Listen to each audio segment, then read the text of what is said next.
Hi, welcome. Enjoy the content, subscribe, and turn on notifications.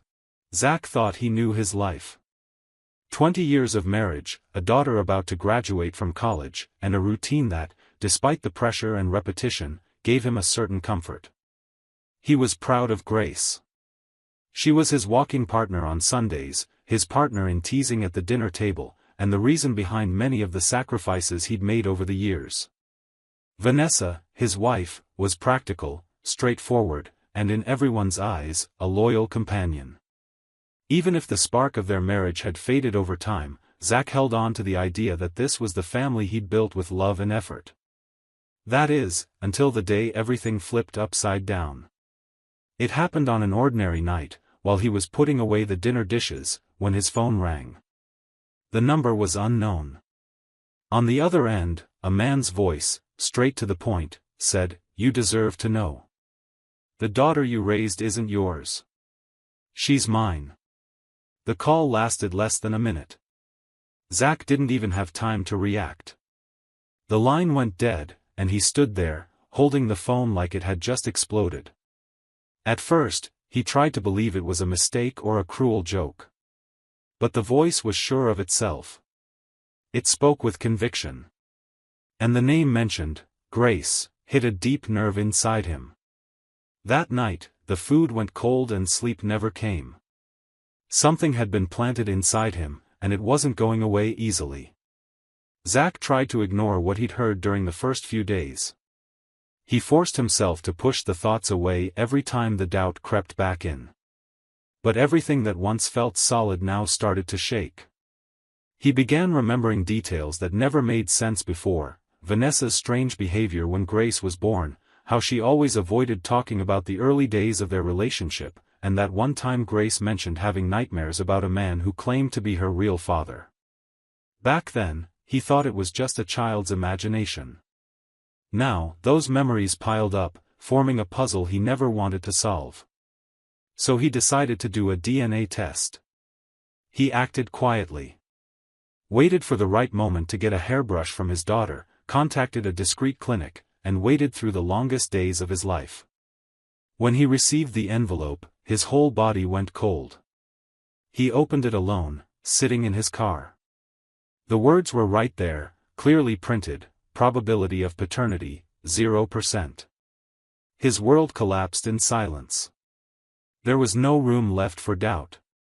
The girl he raised, protected, taught to ride a bike, picked up from parties, and showed how to drive, didn't carry his blood. Overcome by a void only someone deeply betrayed can understand, Zach decided to dig deeper. He needed to understand. Not out of curiosity, but out of respect for everything he'd lived through. He went up to his parents' attic, where he'd stored boxes of memories from the beginning of his marriage. Among old photos, wedding invitations, and love notes, he found a red-covered notebook. It was Vanessa's diary. He flipped through it carefully. And there it was, entries that changed everything: dates, names, meetings described in unsettling detail. She wrote about relationships with 5 different men in the period before marrying Zach, including someone named Troy. The same name the man on the phone had used. In one passage, Vanessa wrote something that hit like a punch to the gut: Zach has always been the most reliable. He was never my great love, but he was the safest. I needed stability, and he offered that. That destroyed any illusion he had left. The marriage, the plans, the family smiles, it all now seemed like a performance, staged by someone who'd known all along what she was hiding. Zach closed the diary, his eyes fixed on the cover. There was no going back. He spent the rest of the day isolated, rereading the entries, trying to figure out exactly where it all started to fall apart. And especially, why he'd never noticed.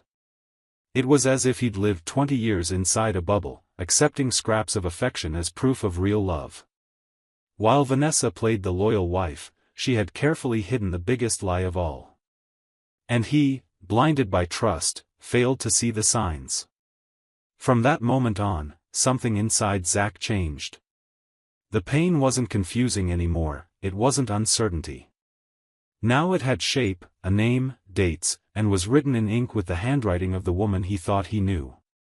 The truth, harsh and raw, was right in front of him. And for the first time in 2 decades, Zach wasn't afraid to face it. Zach spent the entire night reliving the last 20 years, like rewinding an old tape, trying to pinpoint exactly where he'd been deceived. By morning, he'd already made his decision.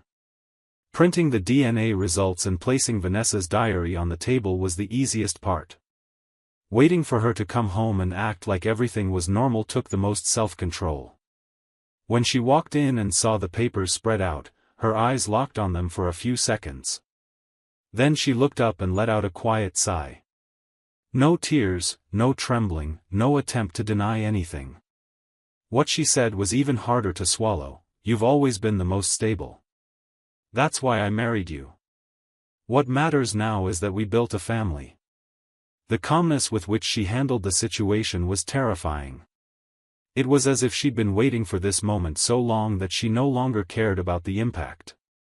For a moment, Zach considered questioning her, yelling, demanding an explanation that made sense. But he realized that trying to find logic in an act like this would just waste more of his life. He simply stood up and told her she had 1 hour to leave the house. Vanessa, without making a scene, packed a few basic things and walked out. And that hurt more than any scream or argument ever could. She left like someone going grocery shopping, like someone who knew she'd be back soon. But she wouldn't be. At least not the same way. With Vanessa gone, the hardest part remained, talking to Grace. The daughter he raised, the girl he saw take her first steps, the teenager he picked up from parties without complaint, the young woman who said she'd marry a man just like her dad. He called her to talk that weekend. She arrived carefree, laughing, telling some story from college, and sat down like she always did. He took a deep breath and got straight to it. He told her everything. Showed her the DNA test. Handed over the diary. And finally, gave her an envelope with Troy's address and contact info. He said she had the right to know who her biological father was, if she wanted to meet him. What came next broke something inside him. Grace stayed silent for a while. Then she took the envelope, looked over the papers again, and in a low, cold voice, asked why he was destroying her mother's image. Zach tried to explain that she deserved to know the truth, that he deserved it too, but Grace didn't want to listen. She called him weak, pathetic, said he was being cruel and that Vanessa didn't deserve this. She stood up, slammed the door, and left. That wasn't the daughter he knew. It was a version shaped by years of lies. A young woman who grew up believing a made-up truth, and now, faced with reality, chose to reject the man who'd always been there. Zach stayed there, alone in the living room, staring at the closed door. It was the second person to leave the house in less than a week. But unlike Vanessa, who left with a light suitcase and a cold heart, Grace took a piece of him. A piece he didn't know if he'd ever get back. But even wounded, he knew what he had to do. This wouldn't end here. On Monday, he went to see a lawyer. Not just any lawyer. He wanted someone who knew how to play hard, someone who understood every loophole in the law, every detail that could work in his favor. He brought everything he had, the DNA test, the diary, old conversations with Vanessa that now sounded completely different. But he also started a new investigation. He went through bank statements, found suspicious transactions, identified transfers to unknown accounts. He discovered hotel reservations on weekends when she claimed to be visiting a sick aunt. He found out about a second cell phone SIM card Vanessa kept hidden in her gym bag. And with help from a tech expert, he accessed messages she'd exchanged with 2 different men over the last 4 months. With each new discovery, more puzzle pieces fell into place. Vanessa had been having relationships with other men, diverting money from their joint account, and using Zach's name on documents to make personal investments, all without his knowledge. She wasn't just an unfaithful wife. She was a cold strategist who built a parallel life at the expense of the man who believed every word she said. Zach began gathering evidence, organizing everything with dates, names, and amounts. He set feelings aside and focused on his goal. It was as if pain had become fuel. He didn't want revenge. He wanted to end this lie once and for all. Vanessa had deceived him for 20 years. Grace had rejected him based on a lie. He wouldn't let this story keep being written by someone else's hands. It was time to take control. And he was ready to pay the price. Because sometimes, justice is the only way to start over. Zach knew that bringing the truth to court wouldn't be enough. Vanessa was careful, the kind of woman who knew how to twist words, play the victim, and turn any accusation around with just a few well-placed phrases. She dressed with authority, spoke with confidence, and had spent years building allies in strategic places. That's why, before even scheduling a hearing, he needed to dismantle the public image she'd built. While the legal process remained confidential, Zach started a separate movement behind the scenes. And he knew exactly where to begin. The first step was reaching out to his brother, Jake. For years, Jake had warned Zach about Vanessa's strange behavior, small comments, meetings at odd hours, stories that changed versions. Zach, out of love or pride, never listened. Now, showing his brother the documents and evidence, he saw in Jake's eyes a mix of pain and relief. Jake didn't want to be right. But now that everything was clear, he promised to help. And he did. With Jake's help, Zach contacted people from Vanessa's past. Old friends she'd suddenly cut off, former co-workers who disappeared from family life, even a distant cousin who'd been erased without explanation. Slowly, these forgotten pieces began forming a new picture. Vanessa pushed away anyone who knew too much, kept a tight circle she controlled, and strategically maintained her version of events at all costs. One of those people was Natalie, a former friend who worked with Vanessa on a high-profile social project years ago. When Zach reached out, she hesitated but agreed to talk. She said that back then, she discovered Vanessa used part of the project's funds for personal expenses, and when she confronted her, she was accused of defamation and cut off completely. She still had old messages, altered spreadsheets, and even an audio clip where Vanessa said on the phone, "Idle money is wasted money," and "No one needs to know everything that happens behind the scenes." This material was exactly what Zach needed. It didn't just show dishonest behavior, it revealed a pattern of manipulation. He collected everything carefully. Each document was dated, cross-referenced with other events, and filed in separate folders. He built a complete dossier. But one key piece was still missing, the recent audio recordings. With help from a tech specialist, he recovered deleted messages from Vanessa's second SIM card. Among chats with lovers and confessions about fake accounts for financial moves, there was one specific clip that changed everything. In it, Vanessa laughed and said she only marries the most stable idiot in the room, and that, if he knew the truth, he'd have had a heart attack at the altar. The mocking tone, the contempt for the people around her, the coldness with which she treated everything Zach held sacred, exposed her real self with no room for interpretation. With the evidence in hand, Zach contacted a local journalist who had covered fraud in charitable organizations before. He handed over part of the documents, with legal safeguards to ensure responsible reporting. He knew public exposure would come at a cost, but he was willing to pay it. Soon, the scandal involving Vanessa made headlines. The story spread across websites, social media, discussion groups. The audio clips went viral.